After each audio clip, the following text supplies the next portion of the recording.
পঞ্চায়েতের নৌশাদ সিদ্দিকী যেরকম ঝামেলা করেছে, গণহত্যা করেছে, ঠিক নূর আলম চৌধুরী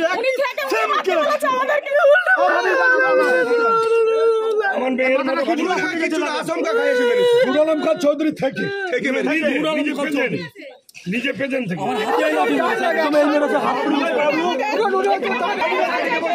পঞ্চায়েতের এখানে লাঠি মেরেছে, ছোট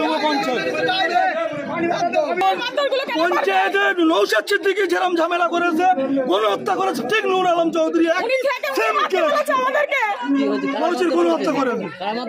এখানে ওরা একটা বাস মেরেছে, নূর আলম থেকেই মারপিটটা করেছে ওরা। ওটা মহিলার বলে দিয়েছে মারতে আমাকে।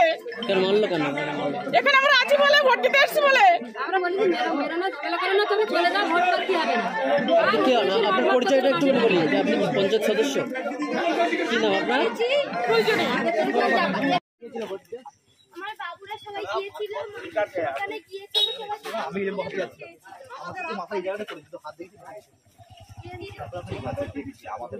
এজেন্টকে নিয়ে বহাতে আসছিলাম, 4-5 জন আমাদের কর্মী ছিল এবং এজেন্ট ছিল। ওই যাচ্ছিলাম, হঠাৎ টিএমসির ওখানে স্লোগান চলছে এবং পুরো এত বড় বাঁশের বাড়ি এবং সেই পিস্তল টাইপের বের করেছে, মাথায় পুরো আঘাত করলো। জাস্ট মাথাটা হাত থেকে নিয়েছিলাম বলে বেঁচে গেছি, নাহলে আমার হয়তো মাথাটা ফেটে যেত আজকে। সেই সঙ্গে সঙ্গে আমাদের বহু মহিলা এজেন্ট ছিল, ওদের মাথাটা ফেটে গেছে। বয়স্ক মানুষের এজেন্ট ছিল, ওদেরও মাথা ফেটেছে। আর ভাঙড় থানার আইসিকে ফোন করলাম, উনি সঙ্গে সঙ্গে ওনার টিম নিয়ে চলে এসেছেন। এখনও পর্যন্ত সেন্ট্রাল ফোর্স আসেনি, যদিও ওনাদেরকে ব্যবস্থা করার জন্য অনুরোধ করা হচ্ছে। উনি ব্যবস্থা করার পরে আমরা এখান থেকে সমস্ত ব্যক্তিকে বসিয়ে দিয়ে তবে অন্য কেন্দ্রে যাবো। আবার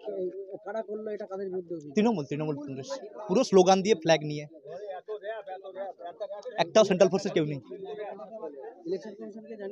অলরেডি পুলিশ যে অবজারভার আছেন, আমাদের যাদবপুর পুলিশ অবজারভার, ওনার ফোনটাই সুইচ অফ। 40 থেকে 50 বার ফোন করে যাচ্ছি, ফোন তুলছেন না। মেসেজ করে যাচ্ছি, মেসেজের রিপ্লাই আসছে না। ভাঙড় থানার আইসিকে জানিয়েছি, আইসি সাহেব ওনার টিম নিয়ে পৌঁছেছেন অলরেডি। এখন দেখার বিষয় এজেন্টগুলো আমাদের ওখানে বসাতে পারি কিনা। আমরা না ভোট দিয়ে এখান থেকে যাবো না এবং এজেন্ট না বসে আমরা এখান থেকে উঠবো না।